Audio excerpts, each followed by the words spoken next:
Hello friends, welcome to class two college. क्या Sharda medical college school of medical sciences ने अपनी academic session 2025 के लिए फीस 15 लाख से बढ़ाकर 19 लाख कर दी है? तो चलिए इस वीडियो में इसके बारे में, तथ्यों के बारे में जानकारी अच्छे से ले लेते हैं। तो फ्रेंड्स, सबसे पहली बात यह है कि 7 अगस्त को शारदा मेडिकल कॉलेज ने अपनी वेबसाइट पर यह नोटिफिकेशन निकाल दिया था कि we are now a minority college. हम एक माइनॉरिटी कॉलेज हैं, हमने अपना एप्लीकेशन दिया हुआ है और इस साल जो नॉन माइनॉरिटी के बच्चे आएंगे उनको 15,23,000 की फीस नहीं, उनको 19,25,000 की फीस देनी होगी। और जो कैंडिडेट माइनॉरिटी के होंगे, जैन माइनॉरिटी के, उनके लिए फीस हो जाएगी 18,50,000। ये केवल ध्यान दीजिएगा ट्यूशन फीस है। इसके अलावा hostel charges, university charges, miscellaneous expenses भी अगर हम ऐड कर लेंगे तो ये अमाउंट लगभग, अगर ये इंक्रीज हो जाता है तो लगभग 22 से 23 लाख रुपए per year Sharda medical college में 4.5 साल से आप मल्टीप्लाई करिए तो फीस आपको जाके एक रफ एस्टिमेट मिलेगा कि आपका खर्चा कितना होना है। ये एक बहुत बड़ा इंक्रीज है पिछले सालों से, जहां पे शारदा मेडिकल कॉलेज की फीस 13 लाख रुपए से कम की थी। एक बहुत बड़ा जंप है और इससे बहुत सारे पेरेंट्स परेशान हो गए। अब इसमें सेकंड परेशानी की बात ये थी कि चॉइस लॉकिंग जो है वो हो चुकी है। लोग शारदा को जिन्होंने priority they the because of the fees, increase fees को वो अफोर्ड कर नहीं सकते, तो चॉइस लॉकिंग ओपन हो चुकी है। केवल उनको, जो लोगों ने पहले चॉइस लॉकिंग नहीं करी है, चॉइस फिलिंग नहीं करी, रजिस्ट्रेशन नहीं किया, उनको केवल अलाउड है चॉइस फिलिंग करने का, चॉइस लॉकिंग करने का। तो एक ये भी बहुत बड़ा कंसर्न था पेरेंट्स का। बहुत सारे कॉल आ रहे थे, हमारे अपने जो लोग हमारे साथ जुड़े हुए मेंबर्स हैं उन्होंने भी हमसे ये क्वेश्चंस पूछे। तो हमने इसके सारी जो इन्फॉर्मेशन है, जो नोटिफिकेशन है यूपीडीजीएमई वगैरह में बात करके आपको ये बताना चाहेंगे कि इस साल 2025 में शारदा मेडिकल कॉलेज की जो प्रीवियसली फिक्स्ड फीस है वही रहेगी 15,23,183 रुपए की। ये ट्यूशन फीस है। इसके बाद बाकी जो खर्चे वो ऐड करने होंगे आपको। और साफ साफ डीजीएमई यूपी ने ये लिख दिया है, ये कह दिया है अपनी साइट पे, और जो गवर्नमेंट ऑर्डर है वो अपने स्क्रीन पर आप देख सकते हैं, जिसमें साफ साफ लिखा है कि इनका जो एप्लीकेशन है वो अंडर प्रोसेस है।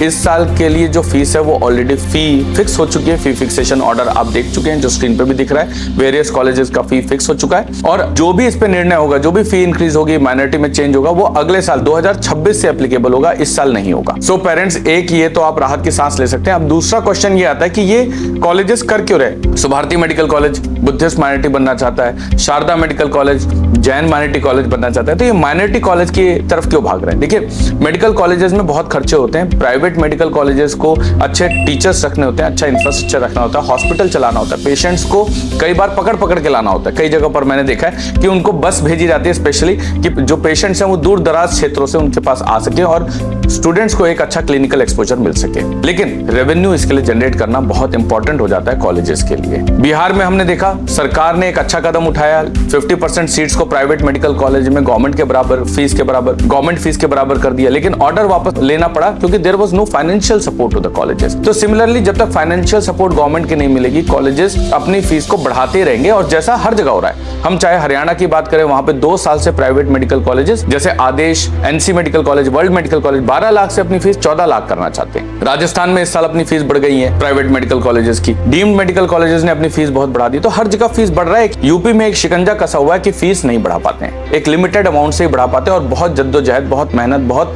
एफर्ट करने के बाद। तो माइनॉरिटी में कन्वर्ट करना एक सिंपल सा तरीका दिख रहा है कॉलेजेस को, जहां पे अचानक से उनकी फीस जो है 4 से 5 लाख रुपए बढ़ सकती है। एक तो कारण यह है कि फीस में इंक्रीज हो जाता है। दूसरा कारण जो हमें दिखता है वो ये है कि माइनॉरिटी के जो बच्चे हैं वो उतना एडमिशन नहीं लेते और इस वजह से माइनॉरिटी की जो सीट्स हैं वो 3rd राउंड तक खाली जाती हैं। ऑलमोस्ट 70 to 80% जो माइनॉरिटी की सीट्स हैं वो खाली जाती हैं। तो होता क्या है कि रूल कहता है काउंसलिंग का कि 3rd राउंड में जो भी सीट्स, चाहे वो एनआरआई की हो, माइनॉरिटी की हो, मैनेजमेंट की हो, वो जनरल में कन्वर्ट होंगे। साथ ही साथ ईडब्ल्यूएस की भी जो सीटें वो भी जनरल में कन्वर्ट होंगे, नॉर्मल फीस पे कन्वर्ट होंगे। एसटी की एससी में, एससी की ओबीसी में और ओबीसी के जनरल में कन्वर्ट होंगे। तो इस रूल के चलते, और ये होता 3rd राउंड में और ड्यूरिंग काउंसलिंग प्रोसेस होता है, तो जितनी भी सीट खाली रह जाएंगी वो सीट जो है वो जनरल कैटेगरी में कन्वर्ट कर दी जाती हैं। तो 3rd और 4th राउंड में जब पेरेंट्स बहुत कम बच जाते हैं और वो कैंडिडेट बच जाते हैं जिनके स्कोर्स लो होते हैं, तो या तो वो फाइनेंशियली बड़े वेल ऑफ होते हैं और वो कॉलेजेस में अच्छी फीस दे सकते हैं। तो अच्छी फीस देने वाले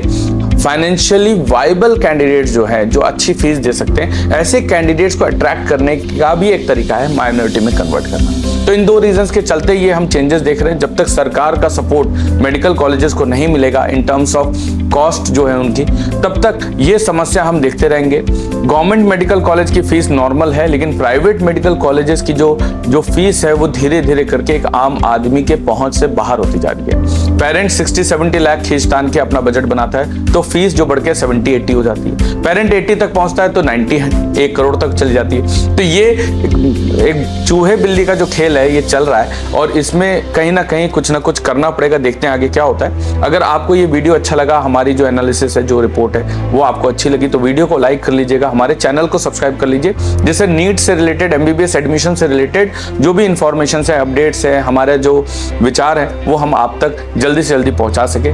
थैंक यू वेरी मच।